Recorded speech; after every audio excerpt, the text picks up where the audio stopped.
Welcome, everybody, to the Paranormal View right here on the ParaX Radio Network. Again, I think the gods are working against us because everything usually works great, but for some reason, everything was going good until I hit record. And as soon as I hit record, my mic was totally muted. So I don't know what happened. And it wasn't like you pressed mute and just left it off, or? No, I just nothing was coming through. So I don't know what happened. We'll have to work on that. But thanks for everybody listening from around the world and for listening here with us tonight. And if you're not here, please come over to para-x.com and click on the show chat button and on the player at the top of the page. You'll also be able to interact with our guest and private chat questions to either Jeffrey, Craig, or myself for our guest. We have a great guest tonight, and because we've lost so much time, we're going to kind of get right on into it. I was going to have Jeff go ahead and introduce him. Did you have stuff set up? If not, I can do it. I've got set up here. Essentially, our guest tonight is Thomas Freese, who's a storyteller and author who performs over a dozen entertaining and educational programs for both children and adults. I know what that's like, having done children's theater back east. He tells stories in schools, after-school programs, libraries, community centers, private, company parties, church, and other groups. They include origami tales, world folk stories, fairy tales, ghost stories, pioneer tales, silly stories and songs, tales from the desert Southwest, Jack tales, star stories, Hispanic stories, and Native American tales. So he brings musical talents to his storytelling performances. He plays guitars, harmonica, and other instruments. What other instruments, Thomas? Well, I've got the zampoñas, the panpipes that I picked up in South sweet. America.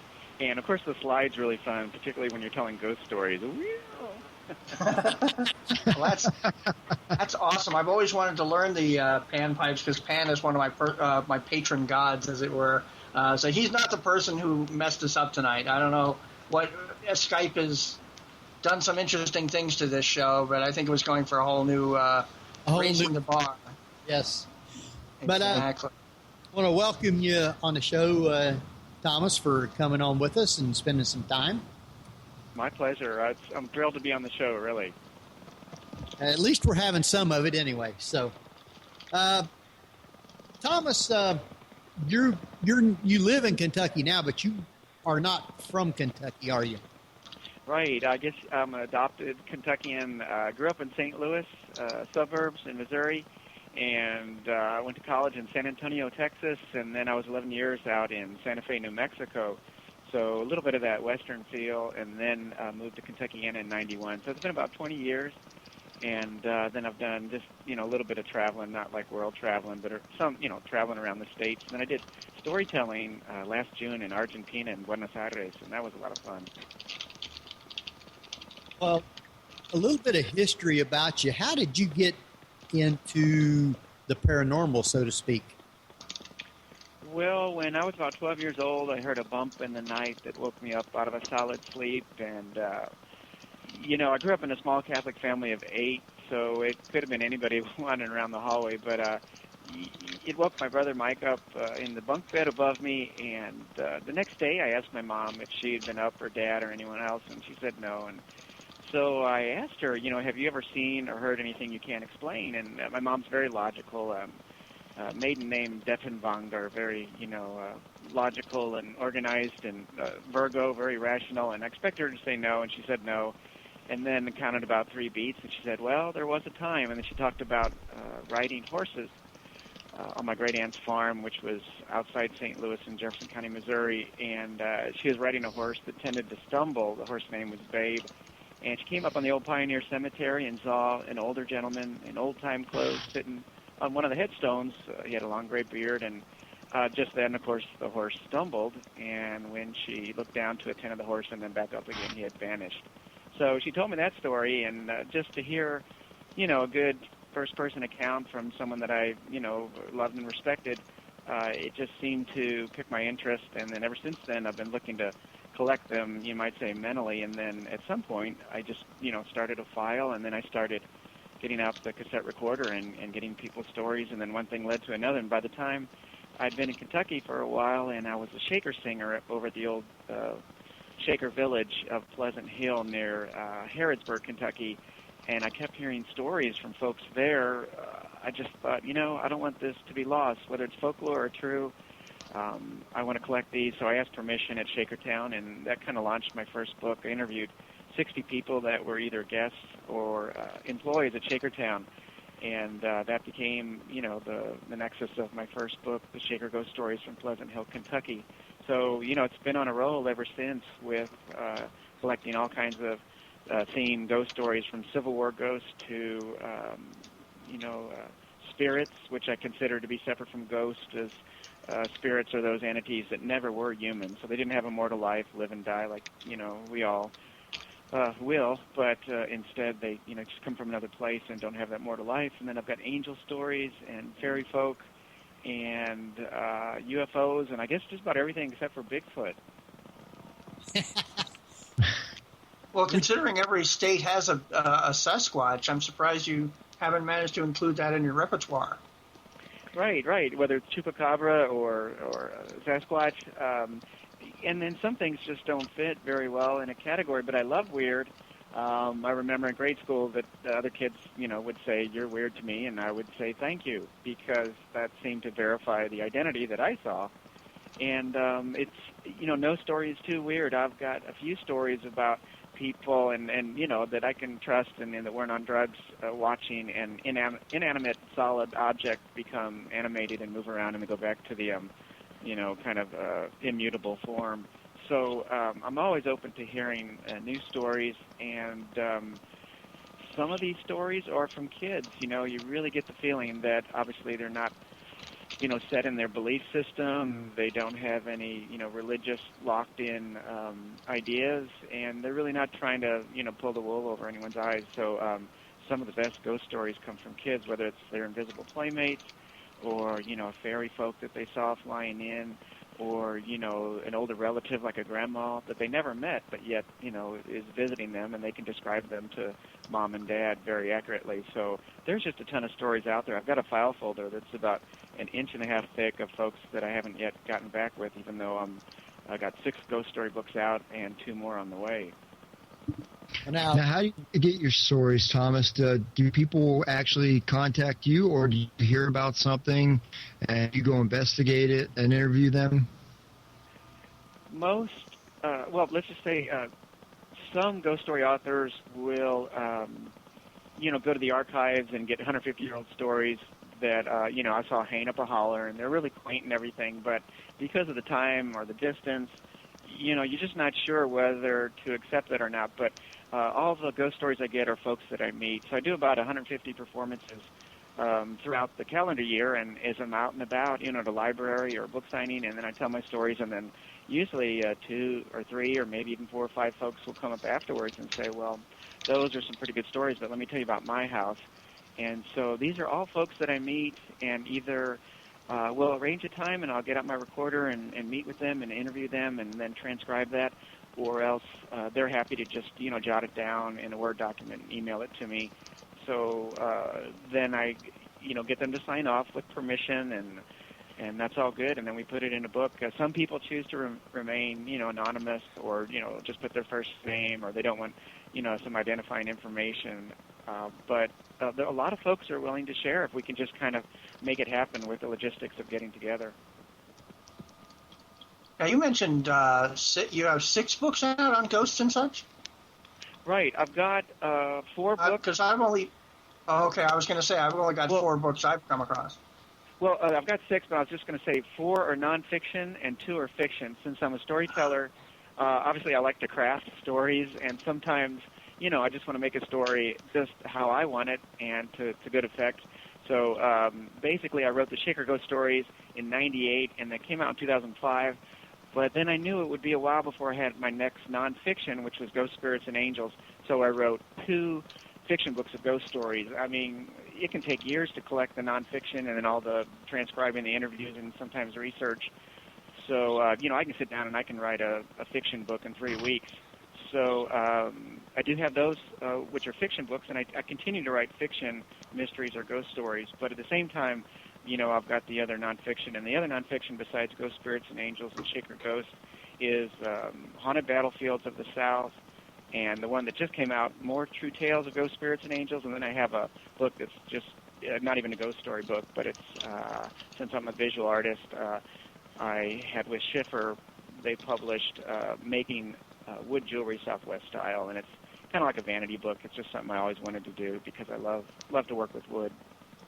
Well, the 4 titles I have are the Shaker Ghost Stories from Pleasant Hill, Fog Swirlers, Strange and Wonderful Things, and the Ghost Spirits and Angels. What are the other 2? Haunted Battlefields, you said? Yes. There's a local historian, Brian Bush. He lives here in Louisville, and he walked up to me at the Kentucky Book Fair in Frankfort, Kentucky, and said, "We need to write a book together." And I said, "Well, who are you, and what book do you want to write?" And he said, "Well, I'm a reenactor and Civil War historian, and us reenactors are having a lot of interesting experiences." So I got a publisher, Schiffer, and we worked together, and that's a wonderful book. It's called Haunted Battlefields of the South, and that's last year, that's 2010 that came out. And then since then, the current release, it just came out last month in September 2011, and we worked together, and that's a wonderful book. It's called Haunted Battlefields of the South, and that's last year, that's 2010 that came out. And then since then, the current release, it just came out last month in September 2011, is More True Tales of Ghost Spirits and Angels, which is similar to Ghost Spirits and Angels, but a totally new set of stories, and includes stories of the elementals or the fairy folk, or however you describe those little people. Yeah, cool. So the ghost stories from Pleasant Hill, from the Shakers, are those kind of just stories, or is there some truth to some of them? I think they're all true. I mean, it's a fair question, but I guess, I'll take people, face value if they said, here's what happened, and, I just kind of look in their eyes and I don't, see any motivation to make up a story. So, I'm not really, looking for scientific proof. I'm just collecting the stories, but I would say all the stories I have are true. I don't get the feeling, that people are either self-deluded or, were under the influence in some way. So, but anyway, that's 60 people that had some experience, and I really think that's the tip of the iceberg. Usually what makes it into the books is just a very, very tiny fraction of the stories that are out there, and I've found that true personally because I've had people, talk to me about their haunted house for 3 hours at a party, and then I'll check back with them later and say, okay, hey, I'm writing books now. Can I get your story? And they'll, say, well, no, that's kind of personal. Oh, so, yeah. Yeah, or people... Yeah. Oh, gotta love or it. some folks say, we're kind of concerned about the value of our house. We don't want to really let the community know that our house is haunted. So, there's all different reasons that stories could be shared but not, given away for publication. But specifically about the Shaker ghost stories, they're really fascinating because the spirits are just totally in character with who the Shakers were when they were alive. So what you get at Pleasant Hill is not, these sad earthbound spirits that died in a bar fight or a car wreck or something. These are, just like the Shakers were very devout, religious people. They created their own conduits to the spirit world when they were alive because they would sing and dance and have a spiritual ecstasy, and they would fall, on the floor, slain in the spirit. They would speak in tongues, sing in tongues. And as I started learning some of the 30,000 Shaker songs, they wrote more songs than any other Christian denomination. They were very, into the spirit world. I realized that basically they created a passageway for their own return. In other words, they believed that Mother Ann was the second coming of Christ, so they believed it was time to live as the angels lived. Christ had returned then, and that nobody would marry in the old, carnal sense. And so they believed that they should live as angels according to the, what was written in the Bible. And so they were celibate, they were communal, they held public confession of sins, and obviously they worked very hard. They had a lot of energy available to be very hard workers. And what I found is that the Shakers, when they were alive, they were singing, dancing, working, and being helpful, those basic 4 things. And that's what I saw in the stories of the Shaker ghost. And I'll give you a couple examples. One woman checked in to stay at Shakertown. Now, Shakertown has 3,000 acres, 30 restored buildings, and over 80 different rooms you can stay in overnight. So over the decades, there's been a ton of people that have stayed there, and, of course, a certain percentage that have had experiences with the Shaker ghost. And some of them mentioned when they check out and, return their room key, they say certain things, odd things. Like one guy said, y'all go to great lengths to make things very authentic. And the lady at the front desk said, well, sir, what are you talking about? And he said, well, it must have been 9 o'clock at night. I saw one of your employees out there chopping wood. Now, there are folks that are hired to, dress like the Shakers and do different things around the village, kind of be interpreters. But the wonderful interplay is that some of those people, are kind of out there when it's not really working hours and maybe doing things that you wouldn't expect the employees to be doing. One lady was kind of all in a huff. She returned her key, and she was checking out, and she goes, your housekeeping comes awful early. And the lady at the front desk said, well, ma'am, what happened? What are you talking about? Well, she said a lady came into her room at 5 in the morning, dressed as a Shaker, and she asked her if she would like some fresh linens. So, wow. Which, obviously is an archaic term for towels. This woman, her mother, obviously older still, maybe in her 70s, was in the other single bed. And so the woman said, okay, whatever, put the towels in the bathroom, just please don't wake up my mother. And then the Shaker spirit, as she was leaving, said, this is a service that we provide. Now, I happen to know that certainly before the recession, there were like 300,000 people a year visiting Shakertown. Out of all those folks, why did this one woman get custom Shaker room service?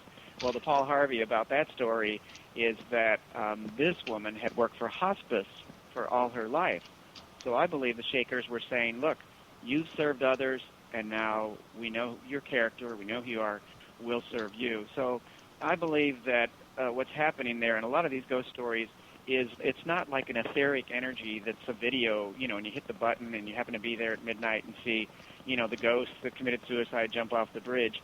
What I'm seeing is a lot of the ghost and spirit interactions, it's like a need-to-know basis. They only appear in our lives unless we need some information, we need some help, or they're gifting some experience to us for our spiritual advancement. And it's certainly true with the Shaker ghost stories that you see. A lot of folks have all kinds of experiences at this one place called Pleasant Hill. Now, that's a whole little village, right? Yeah, the Shakers had over 20 villages in the eastern half of the United States, and there are 2 in Kentucky. There were 4 originally in Ohio, and there's kind of remnants of some of these in different places. One place in the East Coast, they just have a couple Shaker buildings left, and it's, made into some dorms for the college. And then there's South Union Shaker Village down in Bowling Green, Kentucky. This one is like one of the very largest and very active, and not only in terms of the employees creating programs, because you can go there and, learn how to make Shaker wooden boxes or, see the sheep to shawl, how they, did the, a gathering of wool and knitting and everything and weaving. So there's so many programs at Pleasant Hill and so many people come to visit. It's a beautiful, beautiful place, very peaceful, but when you walk those buildings, you certainly feel a presence. Now, there's been a few ghost investigators that have gone there. I think there's a few YouTube videos posted, but by and large, the village has been kind of hush-hush because maybe they're concerned that they don't want to affect their, tourism and those numbers. So they haven't even put, even though the book's been out since 2005, they haven't even put that in their gift shop, and I'm pretty sure they would have, sold it really well. So It's kind of this, interesting interplay. And it's it's probably a Baptist, fairly conservative county, Mercer County.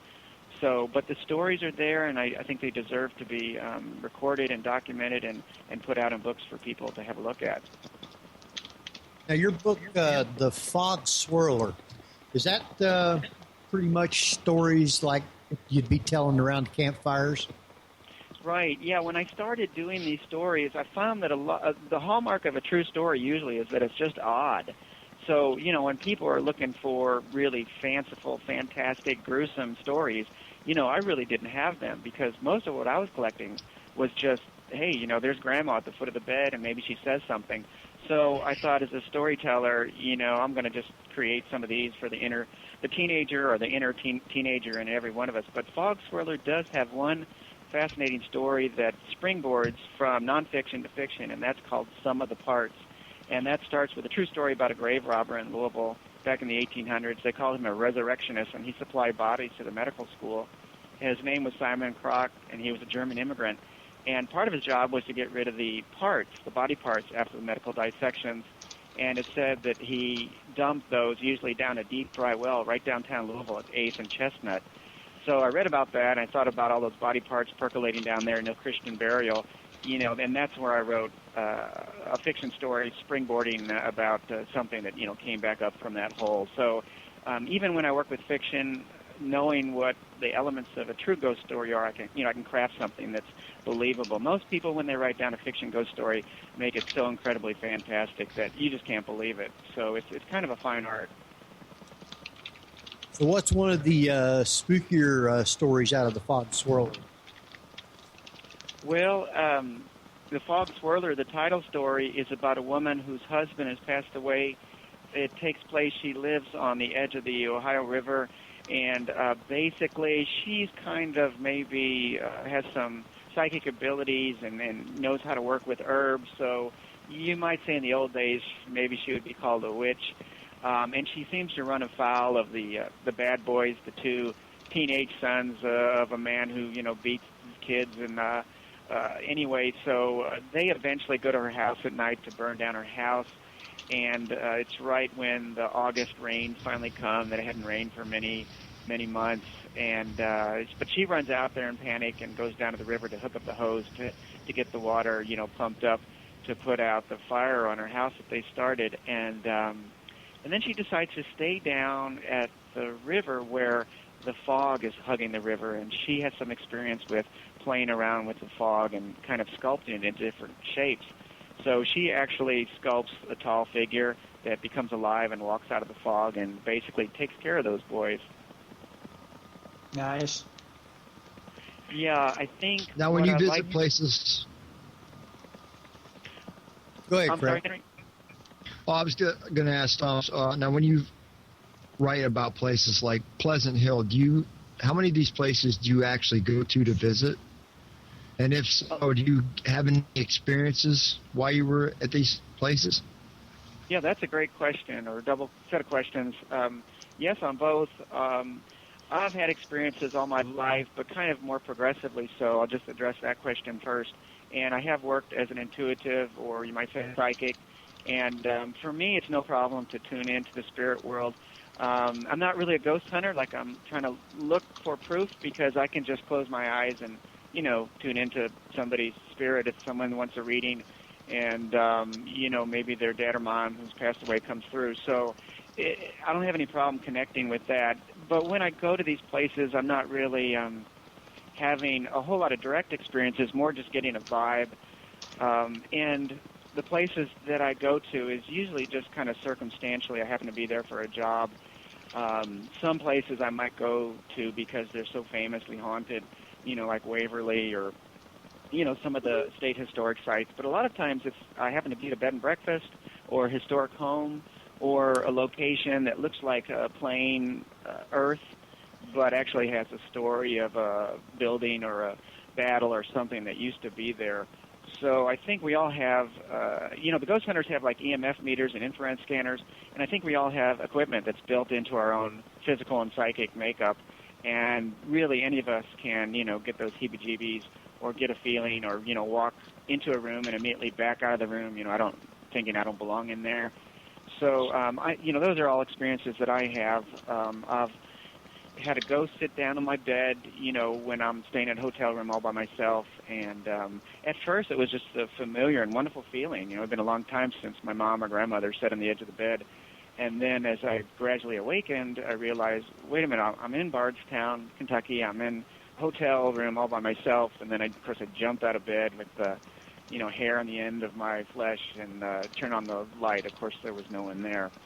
So, I tend to think it's a spirit world, and spirits are everywhere, and that we have a telepathic connection with spirits within our own brain, within our makeup. So it's really not that hard, to connect with the spirits. And when you're out and about, you just kind of, you might catch, a spirit that's native to that location. But the stories that other folks have when they go to places can be really amazing, the connections. One lady went to a battlefield in Stones River, and I'm not sure when we're set up for the break here, but I could tell that story. It's a Civil War ghost story. Oh, sure, go ahead. Okay. Her name is Dorothy Kress. She's up in Alaska now. I think her husband works for some defense-related deal, but she was down in Cross Plains, Tennessee, and she's got family that lives both in the north and the south. And the odd thing that happened was they had a family reunion in Tennessee, and they both went to Stones River, all these folks that live in the north and the south. And the folks in her family that were from the north when they were walking through the southern encampment battlefield area, felt like there was a resistance, like they were walking through cobwebs. And when the folks of her family that were from the south walked at the same Stones River battleground and were walking through what was traditionally the northern encampment area, they had a similar thing happen. But Dorothy and her son were walking through the battlefield area, and she is basically a psychic attractor. She's had a ton of things happen, visions. She saw a 9/11 crash happen, and she's actually called airlines and they've grounded airlines and found things wrong with, the equipment that would have been a problem. But anyway, she'd been telling her son that, who was about 20 at the time, all his life, and he thought it was a bunch of bunk. So they're walking along the battlefield, and he starts swinging his hands near his face.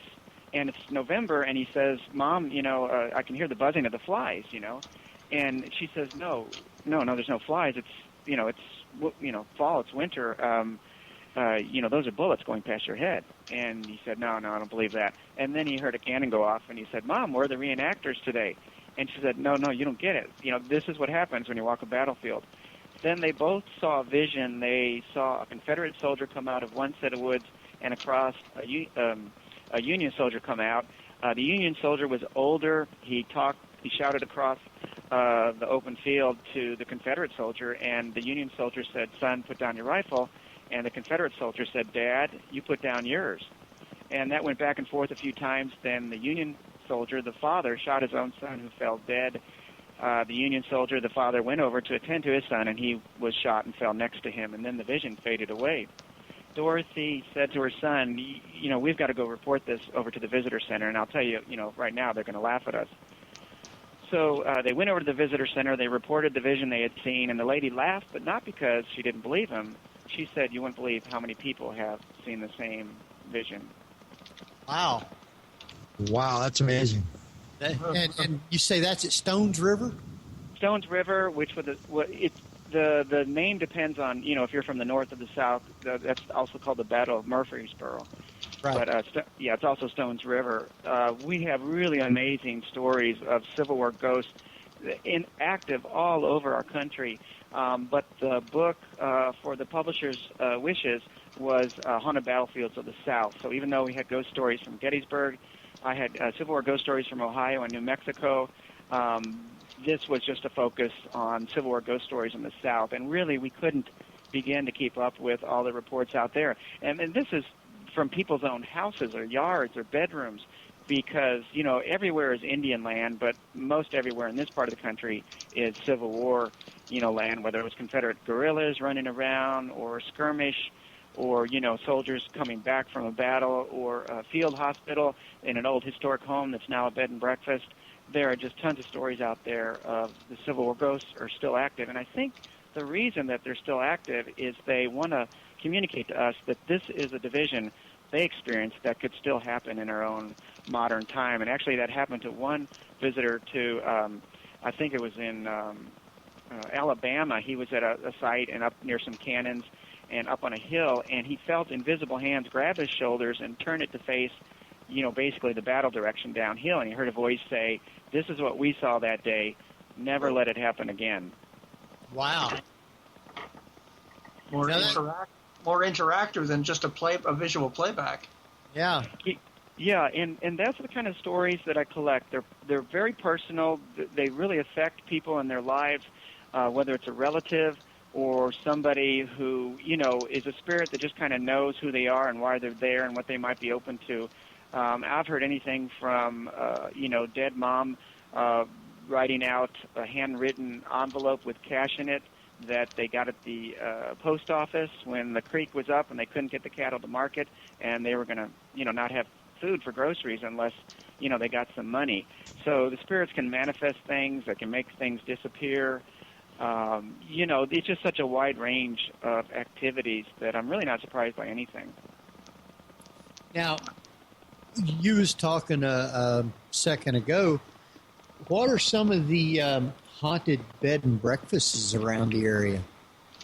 Well, a really wonderful one is called Maple Hill Manor, and that's in Springfield in Washington County, so it's south of Louisville and a little bit east.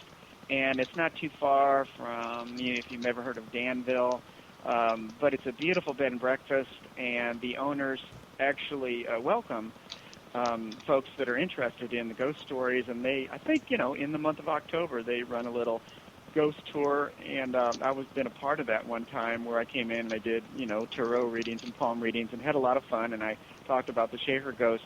They've got a multi-layering of spirits, which really is not unusual for some of these old historic, antebellum mansions where, they've been around since the late 1700s or early 1800s, where you've got pioneer ghosts, you have Civil War ghosts, you've got ghosts from the later 1800s, you've got early 1900s, all these periods, and depending on the traumatic events or just, who doesn't want to leave or who wants to stay and visit or be a part of the interaction with the mortals there.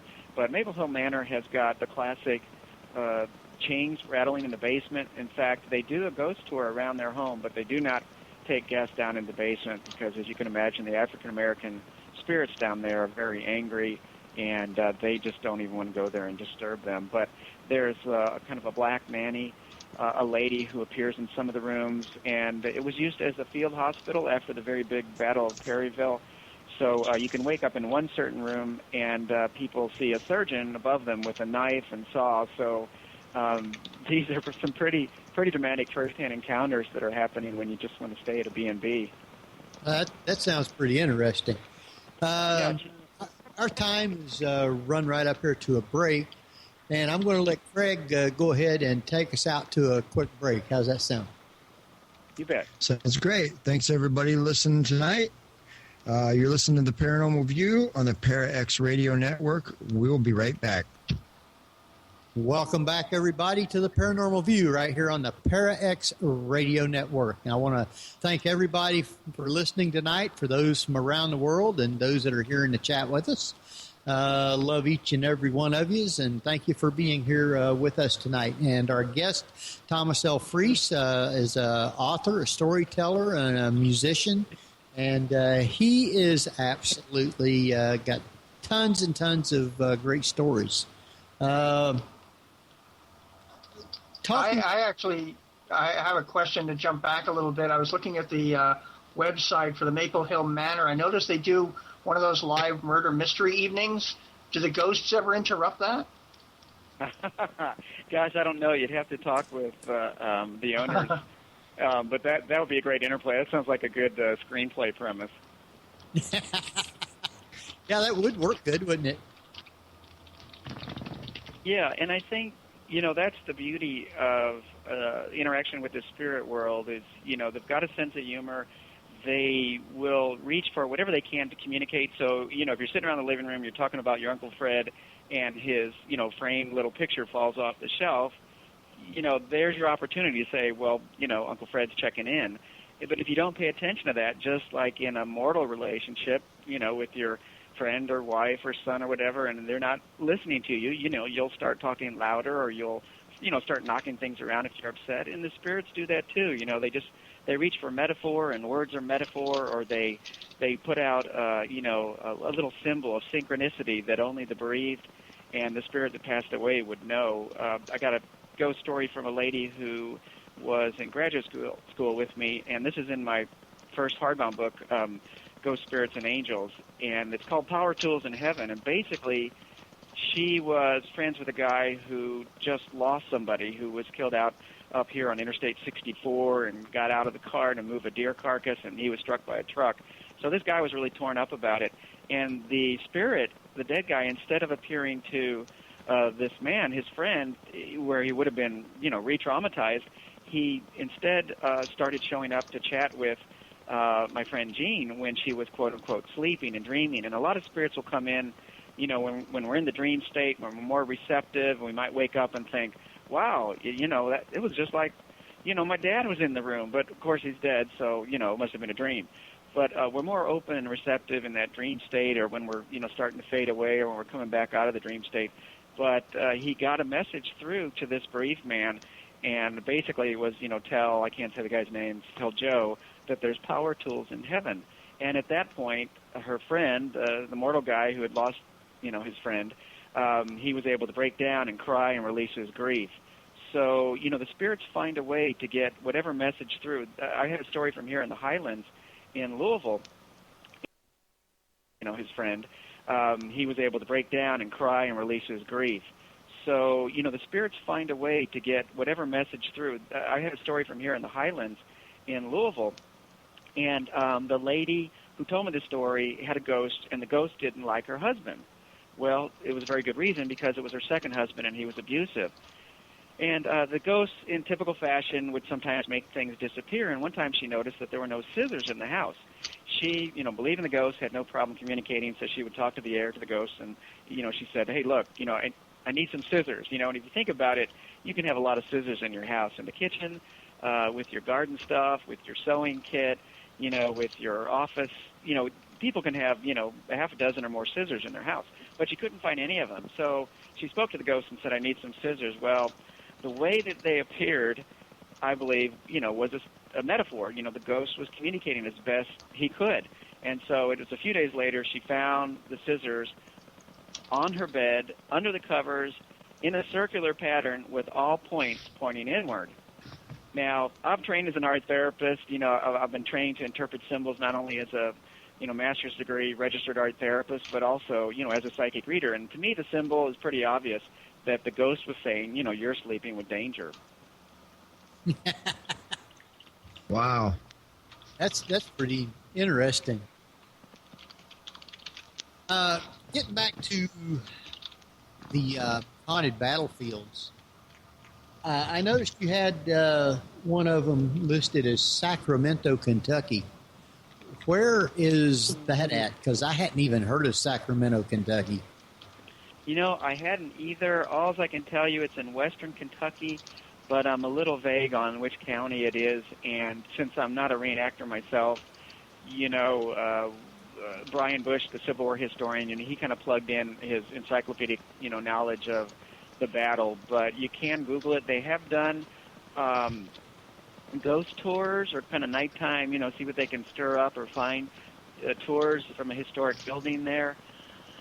So I could put you in touch, maybe with folks that know more about that than myself. But it's in western Kentucky.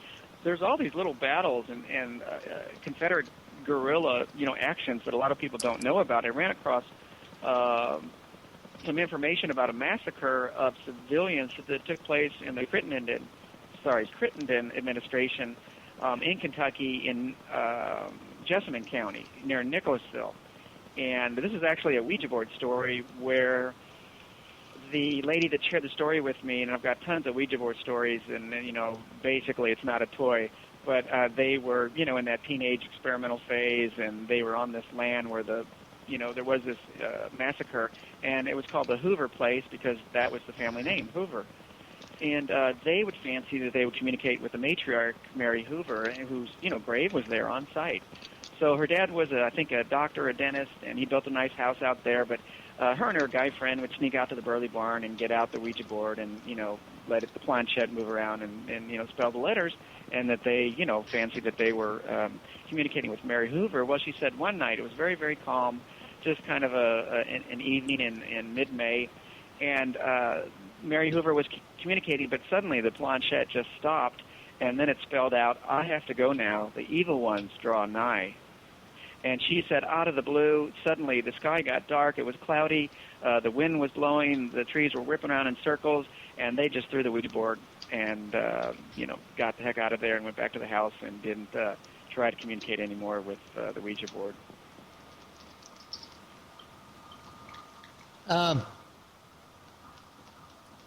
You know, you also had this the book Strange and Wonderful Things. I guess you got those stories. Everybody was giving those to you also. I like some of the titles that was in the book. You tell us about the one that you had in there called The Car Rider. Oh, my gosh. Well, I lived 11 years in New Mexico, so this car rider story is set in New Mexico. And it's a story within a story within a story. And it has the classic elements of, you know, the hitchhiker in that, you know, middle of the night kind of thing. And some of the places I've actually been to down in southern New Mexico, you know, in the middle of the night, the plains of San Agustin, which is near Socorro, New Mexico, where they have the VLA you saw in Contact, the movie Contact. Right. There was, the radio telescope array. It's called the VLA, the Very Large Array. And so some of these places, you know, I've been to, you know, tooling around New Mexico for so many years, you know, I could really craft that story viscerally, and I also knew some of the Hispanic lore about the devil and some of the curandero, you know, the Hispanic notions of the healers and, you know, shape-shifting and all those things that are floating around with the Native American and Hispanics out there in New Mexico and Arizona. So Car Rider is fiction, but it's pretty believable because of the setting, because of the themes that are expressed with those cultures out there. And it's just a wonderful interplay if you get a chance, you know, to read it with, you know, one story occurring within another. And basically, there's, let me just say, kind of the little hint is there's some tumbleweeds that you don't want to get stuck under your car. You had another one in the book called The Witch's Rake. What was that one about? The Witch's Rake is a really warm-hearted story, but yet it's got kind of a sharp edge to it that sneaks up on you. And basically the setting is, you know, any Midwest kind of town where there's an aging World War II veteran. And the story kind of makes him out to be just like, well, you know, he's an older guy, and, you know, here he is. He lets a couple girls, some sisters, do some raking of leaves and work for him around the house. And, you know, these girls are getting on with their bad selves, and they've been ripping him off. What's also happening in the story is you find out that when he served in the military, and he had been in D-Day, and he had saved the life of a British soldier, a paratrooper, that the widow, because the man died, I guess, later in the war, I'm trying to remember. But anyway, the widow at the 25th anniversary of D-Day invited this gentleman, the American, and his wife to go over there. And when he was over there and his wife was just, you know, taking a shower in there and she was busy, the British woman says, look, you know, I've got something that I want to show you or give you or whatever. And she takes him out to the shed there, and there's this rake. And it's ostensibly just a rake, you know, that's handmade from the local woods. But you kind of get the impression that it's got some kind of powers, and that, you know, maybe these, you know, people from the British Isles, you know, they know all about these kind of things in a long tradition of witches. And she basically says, you know, just kind of keep this on your front porch. In other words, you know, we're not stuck in the garage, but where it could do some protection. So as the story plays out, you watch how this rake comes alive at various times to kind of just protect this man who's getting older. And then it kind of builds up to where the girls are, you know, like I said, ripping off the older gentleman, and they get his key, and they're going to sneak in at night and steal some jewelry and stuff. And they kind of get their comeuppance. All right. They get raked.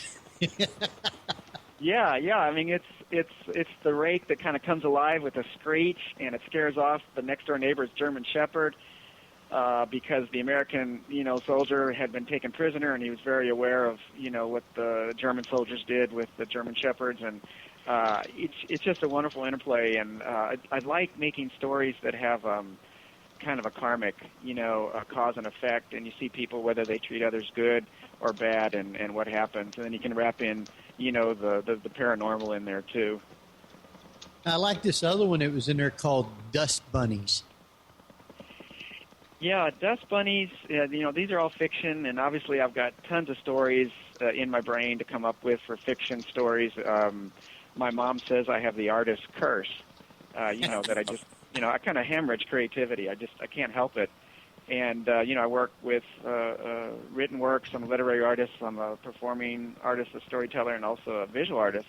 So I'm always thinking of ideas for stories. But Dust Bunnies basically is about a man who raises rabbits for meat, and so he's got to kill them and then, sell them for food or whatever.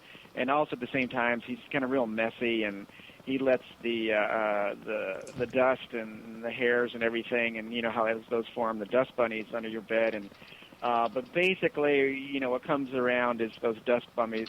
The dust bunnies kind of coalesce and make a very dangerous kind of a la Monty Python and the Holy Grail, killer dust bunny that exacts kind of collective revenge for the way he treats the rabbits. Now, this other one that I had down on here, it's the one, I guess, where a place has kind of always been kind of scary. It's called The Closet. From which book? That is from Strange and Wonderful Things. And it's called The Club? The Closet. Closet. Oh, The Closet. Which okay. one puts clothes.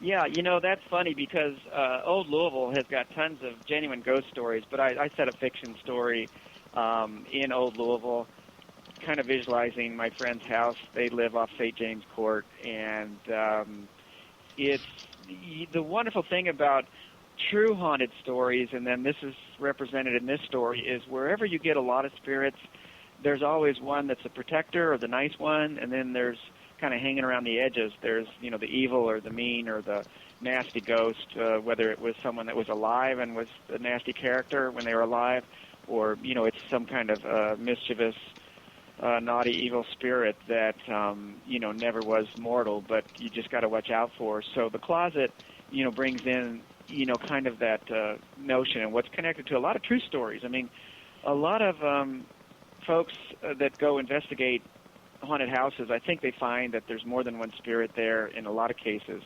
And many times, psychics that investigate it say that there's always a protector, because maybe there's a little kid ghost or some innocence or some, less, mean ghost. And so there's a protector, there's these kind of innocent ghosts, and then there's maybe another element if you have a portal.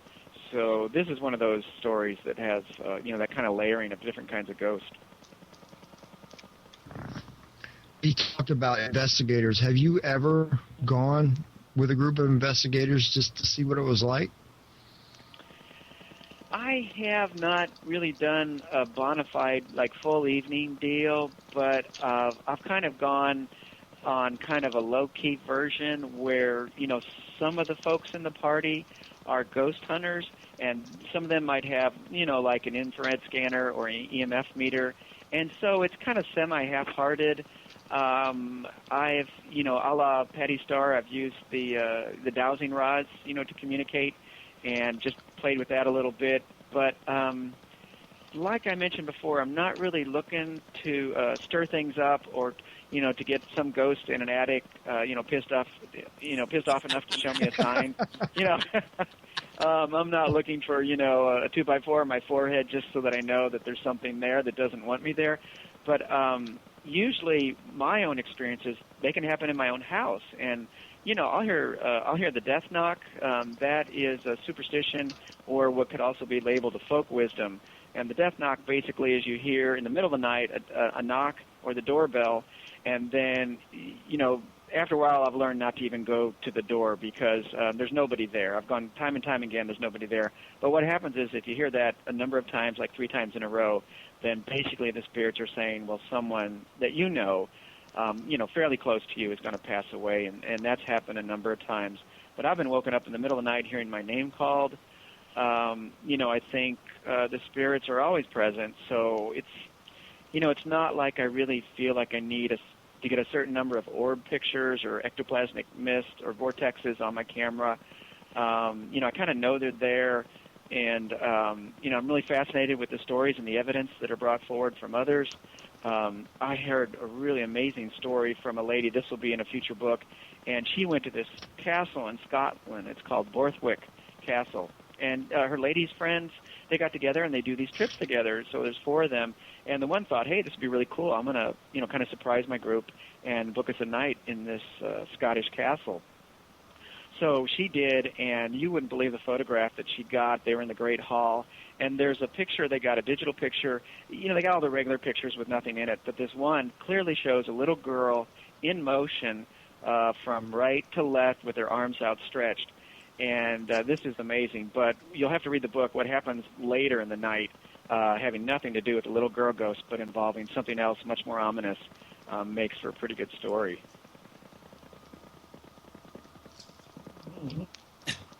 Now, I'm going to have to start getting these. I do want to thank the listeners from around the world. We do have listeners tonight from the U.S., the UK, Ireland, Canada, and that famous other place. I guess Australia gave up on us while they were waiting, I guess. Hold on. We haven't heard from Finland in a while. No, they haven't been in for a while. I don't know where they are. And it could be that the other place could be Australia, maybe. Oh, that's true. But I do want to thank you for being here for tonight. And if you're not here with us in the chat room, come over to para-x.com. Click on the show chat button on the right side of the page, and then click on the player at the top of the page. Then you'll be able to be right in with us and interact by private chatting Jeff, Craig, or myself with questions for Thomas. So thank you for being here. Now, Thomas, I noticed Thomas, you mentioned in the chat room this, so now you've got my curiosity piqued about something under the bed. Right. I saw a chat comment about something about under the bed, and this brings up a couple issues. One is the people that do that entertaining diversion called house clearing. And, sometimes I have different feelings about that, particularly if it's kind of unscrupulous, so-called psychic readers that will say, oh, you got a bad spirit around you, I can clear that, that'll be $20 or whatever. But, I really think that in some cases, you really need to call the local archdiocese, exorcist, or, find someone else that's experienced and wise and, kind of knows how to deal with some of these things. But I do have a story that will be in that upcoming book, the same one as the one that has the Borthwick Scottish Castle. And this is a story from Bonnie Phillips, a local psychic, and she does occasionally do some house clearings. So she went with her daughter Amber. They went to go clear a house here in Louisville. And what they tell the folks is it was a couple with 2 kids, and I think the way it worked was the younger girl was kind of special needs, and so she slept with mom and dad in the bed. But the little boy was in his own bedroom, kind of separate, and he was the one that was kind of getting freaked out by whatever was happening in his room, whether it was a portal or some nasty spirits or whatever. So they agreed to do a house clearing, and the deal was they tell the people, look, you've got to be out of the house, and you've got to get the cat and the dog and all your critters out of the house, because when things get stirred up, we don't want you in the house, and the animals either. So they said, yeah, sure, that's fine. So they came over. The couple was standing out on the porch, and Bonnie and Amber went in, and Amber happened to go into the little boy's bedroom, and she said she heard a hiss and a growl from under the bed. Well, she got all in a huff. She went back out to the front porch and told the couple, look, we told you that, you need to have the cat and the dog, out of the house so we can do our work. And they just looked at her and said, we don't have a cat or a dog. So, if, sometimes some of these stories of experiences with psychic reality, or however you want to phrase it, the paranormal, they come from children. And a lot of times we dismiss little kids and say, oh, it's all in your head, it's just your imagination, there was a car going by and that made the flash in the wall, and we've got 101 rationalizations so that we don't have to deal with our own fears related to what the kid is presenting. But there's a lot of stories from children. I have an amazing story from Ohio of a woman whose daughter was reporting that she had a buddy that no one else can see, so she had an invisible playmate. Now, the way it played out was the aunt got the mom's attention and said, look, you need to get an exorcist. And the mom said, what are you talking about? She said, well, your daughter is talking to somebody that's not there. So they peered around the corner in the room, and there was the daughter with a little tea party, and obviously it was set up with, another place or two, and she was chatting away. Well, the mom said, look, my daughter's got a great imagination, so, of course, she can have imaginary playmates, whatever. And the sister, the aunt, said, no, you don't understand. I hear another voice. Well, the mom said, well, of course, my daughter, she's got a great imagination. She does all kinds of voices. The aunt says, no, watch your daughter's lips. They're not moving when you hear the other voice. And she did, and she experienced the same phenomena that the aunt did. And so they talked about this, but it took a long time for the mom to begin to accept that maybe, this invisible playmate was just not a psychological, developmental projection. So at one point, the mom started getting more details about the little girl ghost. And the grandmother was listening, and the little girl, the mortal girl, the daughter, was talking about the little girl, and she said she was jealous. She had these really pretty long curl, her hair, and she had a bow in her hair, and she had these leather boots that she always complained about, how they hurt her legs, her shins in a certain area, and that she used a metal hook to tie up the boots. And the grandmother's eyes got really big because she was old enough to actually have had, the hobnob boots where, you needed a metal hook to tie them up. And she knew exactly what the little girl was talking about, even the little girl herself did not. Obviously, being only 5 years old, she didn't know the history of those that kind of footwear. So the mom did some research, and more, she came to believe that, this is not just something my daughter's making up. And she did locate some history about a little girl in the 1800s who died in that house. There was a lot of other stuff going on. This is in the title that's just being released here, The More True Tales of Ghosts, Spirits, and Angels. But the upshot of it was the daughter, there was this old house. She was in the bedroom, and her window that took two adults to lift up, the brother heard a commotion. He came in the middle of the night, and he saw the daughter climbing out of the open window, half out of the 3-story open window. Well, obviously, he grabbed her, kept her from hurting herself. But what she told the mom and the brother was that her friend, the girl ghost, was floating out there, in 30 feet up in the air, motioning her to, hey, come on out.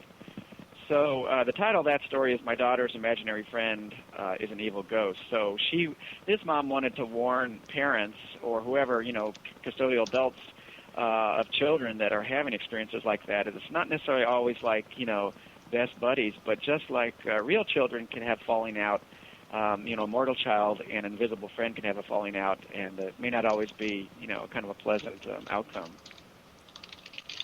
How old was the child when she was having these, her little tea party and all? The way I remember it is she was young, like about 5 years old. Because I have a friend who's told me how her child had a ghost companion, as it were, when she was like 2 years old, and that real imaginary playmates don't show up into a child's psyche until they're about 6. So if the child's earlier than 6 and having a, quote, imaginary playmate, unquote, it's most likely something else is in the room with them. Well, I think that's a good rule of thumb. The only thing I can say about that is I have one specific example that kind of moves beyond that dynamic, because this was here in Louisville, in Jeffersontown and J-Town, and I can't give real names, but it was a girl whose invisible friend, didn't fade away in kind of the standard, whatever, the 5 to 7 years old, or, kind of around there, the typical age for an invisible playmate, but was in 7th grade in the school where I was working. She was still, having experiences with this invisible friend, and she said the invisible friend would actually get in and carpool with them to school. So, and I think, there is kind of a rule of thumb, but then there's also interesting cases where, this invisible friend. Another case I heard from LaGrange, Kentucky, is where the older girl grew out of the invisible friend, and then the younger brother kind of picked up on the same invisible friend. So there's all kinds of nuances about that with kids. There's a book called Don't Call Them Ghosts by Kathleen McConnell, and it's about the haunted Fontaine Mounts, which is this old historic home right next to the Portland Library here in Portland and Louisville. And if you read that, basically she and her blended family moved into this. They got a great deal in the Victorian mansion, of course, and found out it was incredibly haunted. And she had children, and the ghosts were children. And the story is about the interplay between I think it was 3 real children and the 3 ghost children. So, yeah, there's all kinds of variations on what might, on first blush, look like an invisible, classic invisible playmate. Now, in your haunted battlefields, you also talk about some cemeteries. Where was those located, and what kind of things took place there? Well, the battlefields, they all have, dead soldiers under the ground, whether, there's a marker on top or not, you know what I mean? Right. Particularly the larger battlefields and even independent action where, it wasn't, even officially noted, large engagement. But, you've heard of Andersonville, and they made a movie about that. And so, though that wasn't a battlefield, that has some interesting stories. Yeah.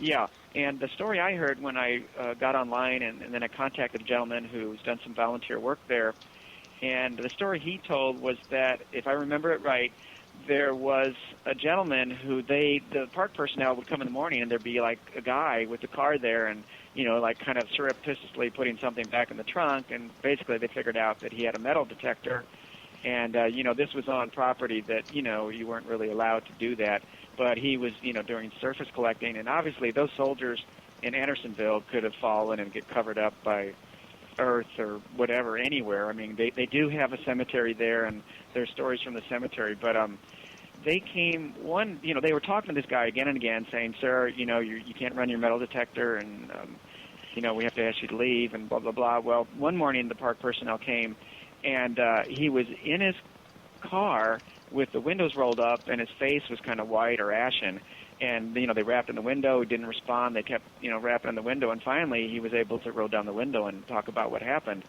But he said that he admitted he was surface collecting. He'd dig a little bit and get a button from a uniform or whatever, and so that's what was happening. And he was there kind of half at night and early in the morning, and had found a uniform there, and then I'm sure the body was still attached, and the bones and the skeleton, and as he went to grab the button, two skeleton hands came to grab it back.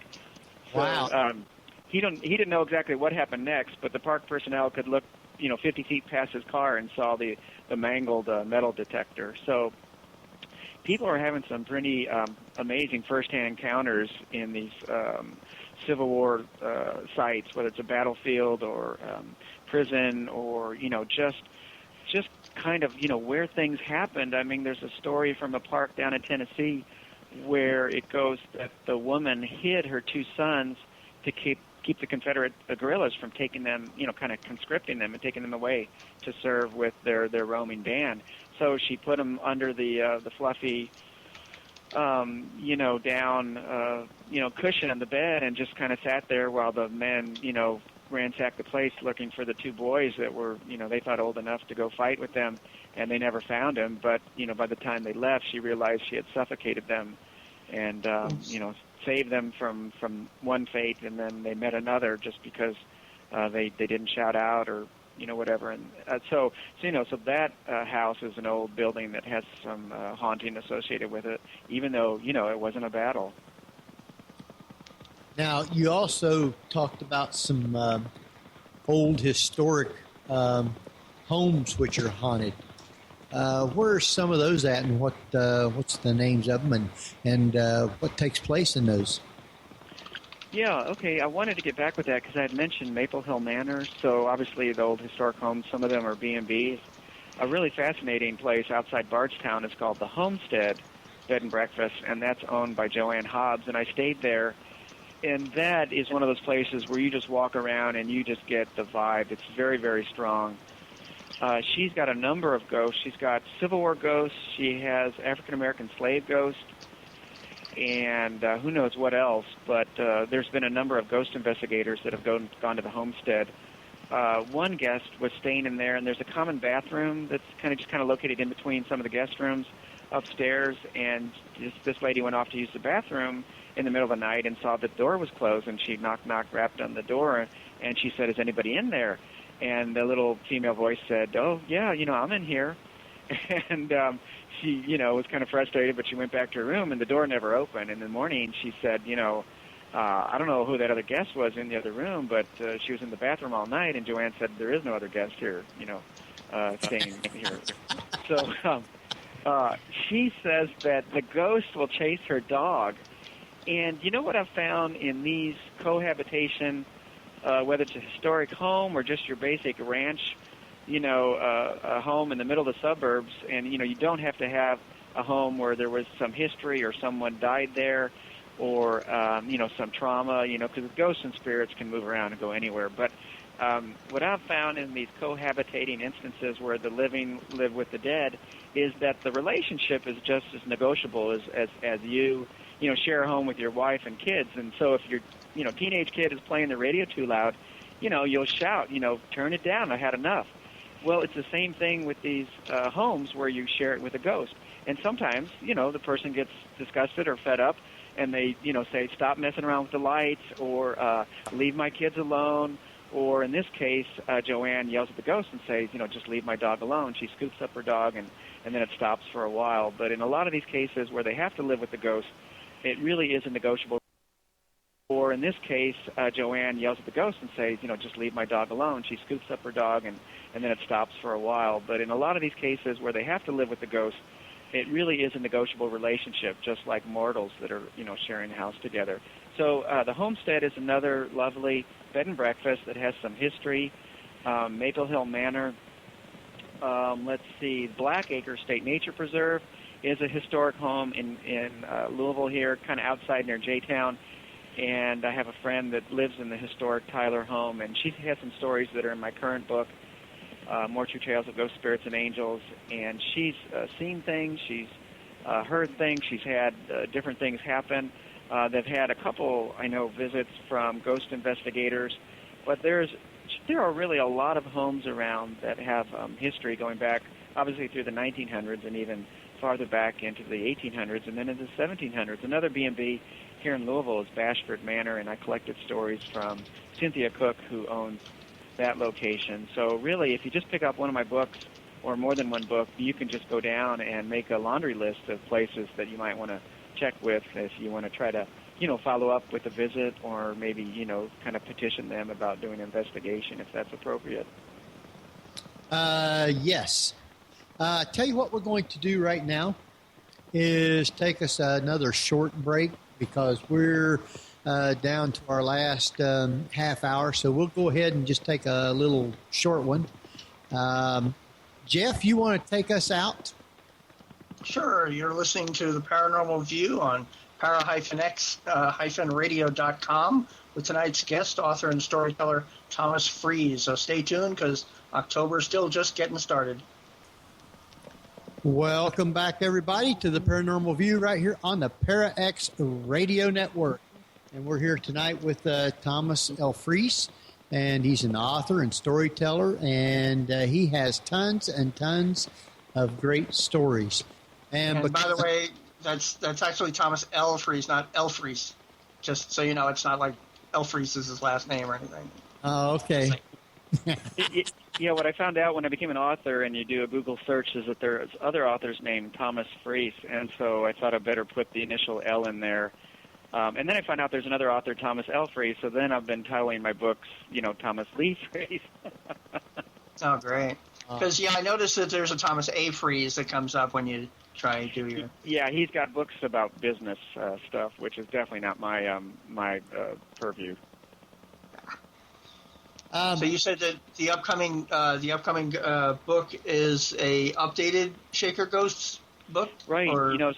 So I wrote the Shaker Ghost Stories in '98. It was published in 2005, and so people have been reading that for 6 years, and then they'll contact me and say, "Well, let me just let you know I read your book, but here's my story from my stay at Shakertown." So I had a file that started accumulating, and also been as a Shaker singer up to a village, Whitewater Village in Ohio in Hamilton County, and there were stories from that Shaker village too. So I thought, well, I better do a sequel. What's going to happen is the new book will have all the old stories in it, as well as about the same amount more of the new stories.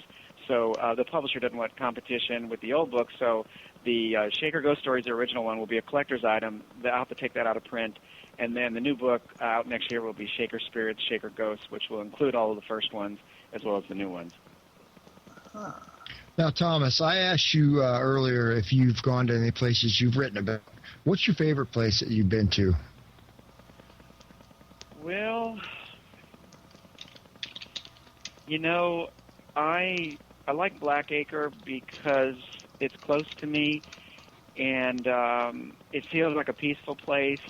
It's got 300 acres, so I can walk the land and really get a feel for, what might be the native spirits. A lot of places, if you get under the superficial layer, if you will, the more recent layer of, you might say the white colonial ghost and pioneer ghost, you start finding a more subtle and deeper stream of, the folks that were here before then, the Native American spirits. So that happens with a lot of locations. But Blackacre, it just is really intriguing. It's close by, and I've spent a lot of time there because the lady that lives in the main house, the old house, is a lady, that I dated. So, I was there for like a lot of odd hours, in the middle of the night, and I've heard women talking down in the Pioneer kitchen downstairs, and then I would say to my friend, do they have an event down there tonight? And she would say, nope. Wow. Could you smell what they were cooking? This is an interesting topic, and I'd like to talk about fragrances or scents or smells, because obviously the spirits can manifest anything physical, whether it's an appearance or an object, or dematerialize the object or make it disappear, and then 3 months or 3 days or 3 years later it appears again.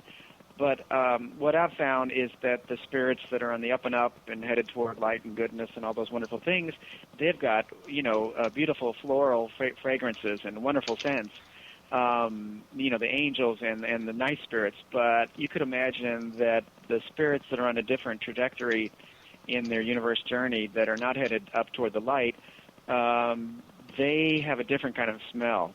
So there's interesting stories, and I mentioned earlier in the chat about people that are more into the kind of fundamentalist Christian version of spirituality or religion.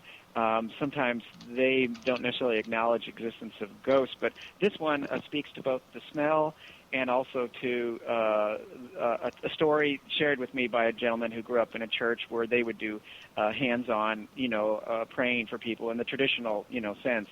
And he said that he would usually pray with either his son or his wife. And in this one case, he was praying there with his wife.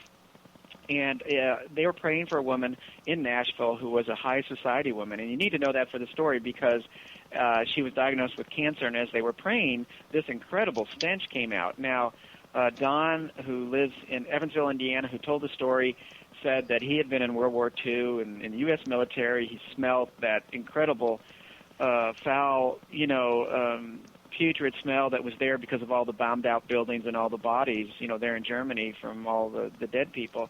And he said this smell was worse than that. So he didn't say anything. They continued. They finished praying for this lady. She left, and he turned to his wife, Cora Alice, and said, "Did you smell that?" And she said, "How could I not help but smell it?"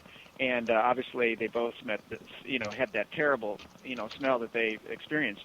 Well, I think that this spirit of disease, was basically leaving her body, and so that manifested sometimes as a smell and sometimes as a dark shape. In this case, it was a smell. They got a call 3 weeks later. The woman had been to the doctor, and the doctor said, "I don't know how to explain it, but I can find no evidence that cancer was ever in your body," and that was 30 years ago, and she's still healthy and happy. So, it is interesting, both the fragrances and the smells.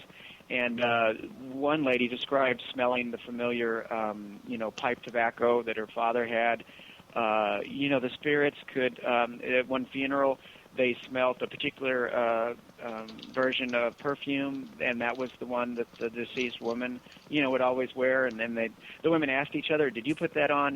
Did you have a bottle of that particular perfume?" "No, I didn't." "Did you?" "No." So another story just from that same gentleman, Don Feeman, about the fundamentalists, kind of praying over someone. But this time, instead of praying with his wife, Cora Alice, he was praying with his son.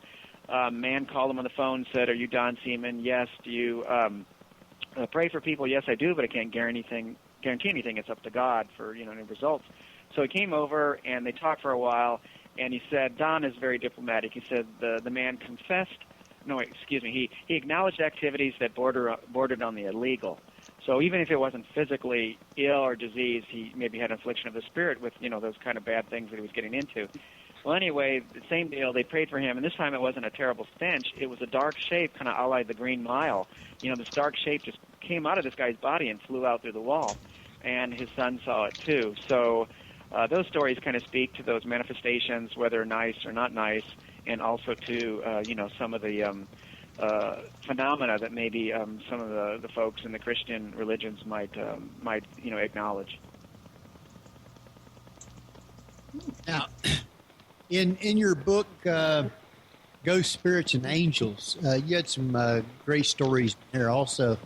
The one that jumped out at me kind of right to start with was My Last Halloween. Yeah, now this was amazing because this was a woman who contacted me. I'm used to, a lot of my contact is an email, and even if people aren't really tech savvy, at least they got a Yahoo account or Gmail or whatever. But this lady, I guess, had read about my books, the Shaker Ghost Stories, and she had contacted me. She was way up in the hills and hollers on the other side of Huntington, way up there. And she wrote her handwritten story. This was a letter, handwritten. So, I transcribed from there. But, I did call her on the phone, and I tried to make, notes as best I could. So that story is from that woman. And I have to tell you, up in the hills and the hollers, there are some really amazing stories. And you really get the feeling, that these people are genuine. And, this is what happened to them. So that was from her. And let's see, she was probably, I'm going to guess, in her 70s. And I really feel like, not that I don't respect and believe people that are younger, but you're going to get someone that's kind of, moving toward, a little bit closer to the end of their life, just you get the feeling like they're not, going to be making up stories, that this is what really happened to them. So, that's the lady who shared the story of My Last Halloween, and basically they encountered, someone who was a spirit or a witch or something, and this was, kind of, when Halloween was happening, and they, hid from her. They saw her in the graveyard, and she just kind of disappeared in the graveyard. But that story was pretty amazing. There's, it's funny because you think a lot of stories come from graveyards, but, I've found probably the average story, takes place, in the home or maybe, around the home. But there are some interesting stories in the graveyard.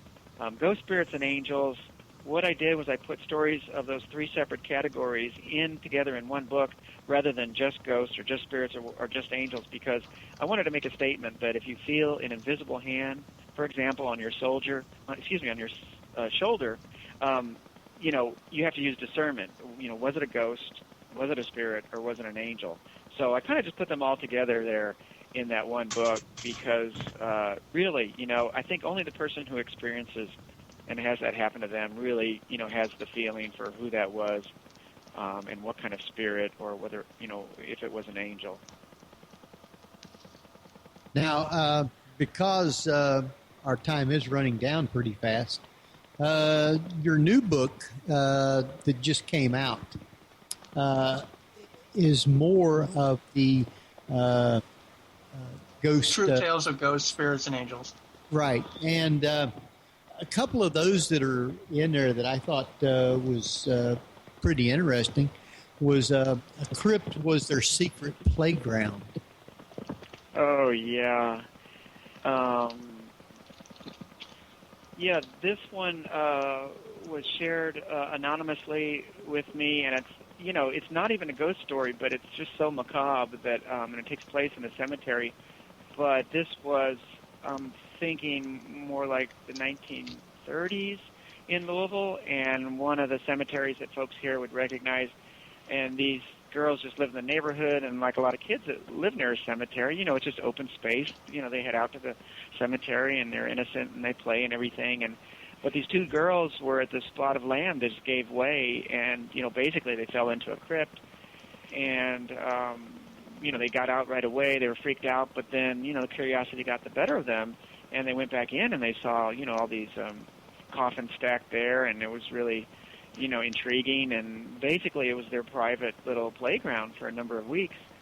And one of the coffins had a glass face, and they could see in there, clearly see the deceased woman, and her eyelashes and her fingernails had continued to grow and, grown back into her flesh. And so, just some really creepy stuff. But it came to a head when the one friend, unbeknownst to the other, when they went down for the final time, she took a brick. And she had a plan, which the one girl didn't know about. And when they were down there, she took the brick and she broke the glass. And wow. You can imagine that there was a terrible, terrible smell of death that came out of that, and they couldn't crawl over each other fast enough to get out of there. They went home, and her mother knew, immediately what had happened as she recognized the smell of death. And, after she whooped them, I guess, then she, bathed them, and then she marched them over to talk to the people that worked at the cemetery to, report what had happened. So, not a ghost story, but it seemed a pretty interesting tale to put in there. So, we have these encounters, and sometimes, the spirit comes along, with or without the body, and sometimes it's just, that dead body that we encounter, and we have to, think about, what things are all about. And one other one that I thought was pretty neat, it's called Fairy Lights. Yeah, this lady, this is in the More True Tales or in the Ghost Spirits and Angels? Yeah, it's in the More True Tales. Yeah, that's what I thought. Okay, sorry, I'm trying to keep track after all these books and all these stories. This one is by Beth Wilder, and she's been very supportive of my books, and she helped edit Ghost Spirits and Angels, and she had so many stories that kind of formed the nucleus for this recent release that I thought, she really deserves a free book. And, I can have 75 people, involved in a book, and I just can't, offer everyone a $25 book. But I went ahead and, gave Beth a book and, just said thank you for, all the stories that you had, so I can kind of get, this book going. But let's see. Now, the Fairy Lights, I might be confusing that with Beth. Page 232. Is that the one you're talking about by Leslie Moyse? I think so. Okay, all righty, because Beth had another story, too, about Fairy Lights. So I'm sorry. Leslie Moyse is a local lady here who does workshops for people to connect with the nature spirits, whether it's like a spirit of a tree or, the classic kind of fairy folk or the elementals. And their story in Fairy Lights is about being, I think it's, the changing time, which would be, we're kind of coming up on here, Samhain and Halloween. Oh, and it's just so you know, it's pronounced, it's spelled Samhain, but pronounced Samhain, just so you know. Oh, thank you. Okay, yeah, I've only seen it written. I hadn't ever heard it pronounced. Thanks. I appreciate the correction. Yeah, it's all right. It's spelled. We have a lot of people who know how it's. Yeah, it's like the Monty Python deal. It's spelled luxury yacht, but it's pronounced throat wobbler mangrove. I know that. Right. That's great. Now, she had heard about stones, holding a stone up to your eye that has a hole in it and looking through the hole, so it's called a hold stone. And so at that, kind of sacred time, in the kind of the changing of the guard from, the warm weather, the summer fairies to the winter fairies or whatever, and the spirits all being out on that, October 31st, late October, early November, they went out and they looked through the hold stone and they saw fairy lights moving along the limbs of the trees, and kind of checked with each other. Hey, are you seeing what I'm seeing? Yeah, what are you seeing? Is it lightning bugs? No, it's not the right color and the way they're moving. So they both saw that, and they looked through the hold stones, and then I think they lowered the stones and to kind of see, well, can we still see the lights without the hold stone? And then they did for a little bit longer, and then after about, I think she said 30 minutes, it faded away. What I've found is that, ghost stories, really, they're not rare anymore. I think because people didn't talk about them in the old days, it was like, almost like substance abuse or, child abuse or, there are all those things that we used to sweep under the rug, and now, more and more we're talking about, thankfully, so we can deal with these things. And it's the same I found with ghost stories. More and more people are getting past, they're going to think I'm crazy, and they're, talking about these stories of ghosts and spirits and angels. Well, I think what's even more rare than the ghost stories now are the nature spirit stories. They're out there. There's a real good website. If I hit my favorites button on the computer here, I can find it. And it's a wonderful website that lists a lot of fairy tales, true stories. But I did manage to get some for this book, so I wanted to have a category of the nature spirits. And I had a couple of my own early in the morning twice. When I was kind of half asleep and just waking up, I heard this fluttering at my right ear.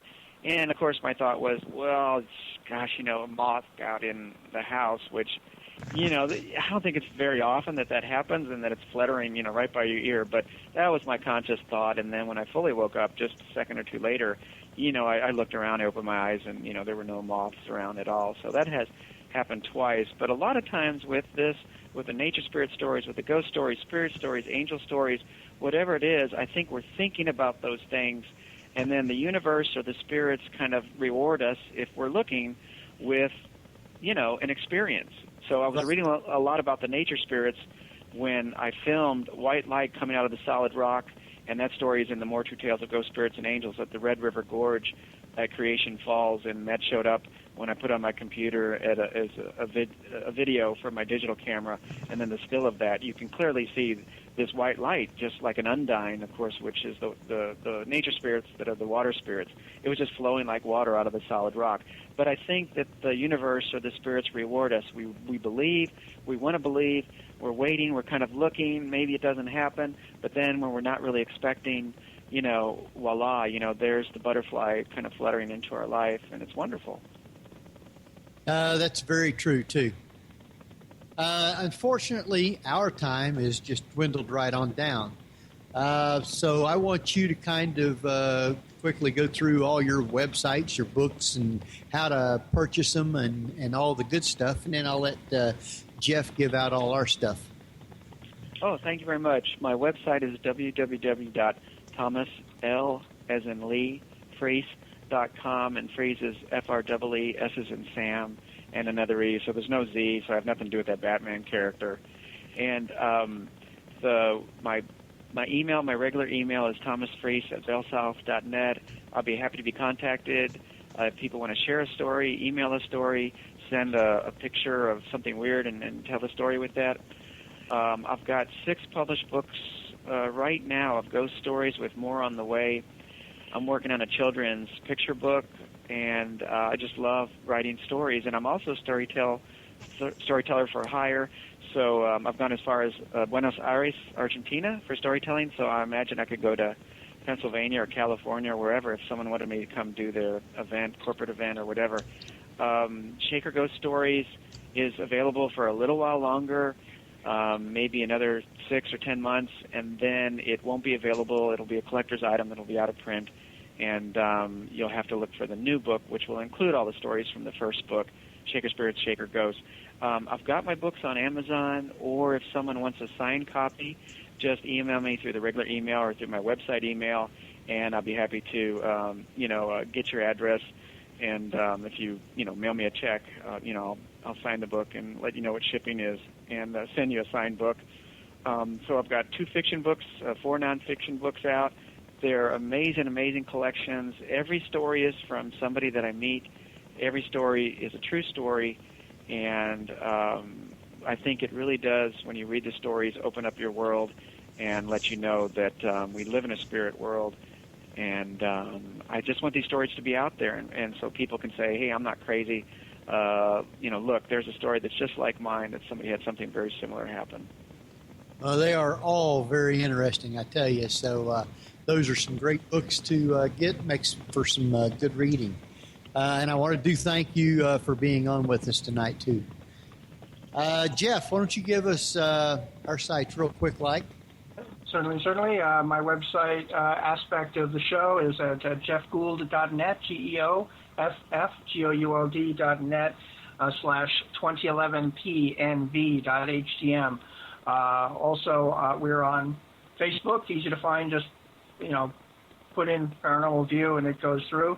We're also at theparanormalview.com, where there are the podcasts, the archives, as well as on my 2011pnv.htm page, on which also, as I mentioned, Thomas, before we went on the air, I do a quick write-up on the show, kind of stuff on which was discussed, links to all of your books, links to your website, links to some of the B&Bs you've already mentioned, and cool, there you go. I think we're already, you and I are already hooked up on Facebook, so hooray. All right. And next week we have John Kachuba. He's an author. He writes a lot of the Ohio ghost hunting books, and he has a new one that's out. I think it's Ghost Hunting on the Road. And he will be with us next week, so that ought to be another great show. And I will definitely be trying to make sure that my sound works next week, so I will be working on that. I do want to thank everybody again for being here, no matter if you're listening from here or from around the world. We appreciate it. So our time is just about up, and what we're going to do is I'm going to tell everybody good night, and I want to thank Thomas again, and stay on. We'll talk with you right after we're off. So this is Henry Foister. Craig Rupp. Jeffrey Gould. And this is the Paranormal View on the Parax Radio Network. And good night, everybody.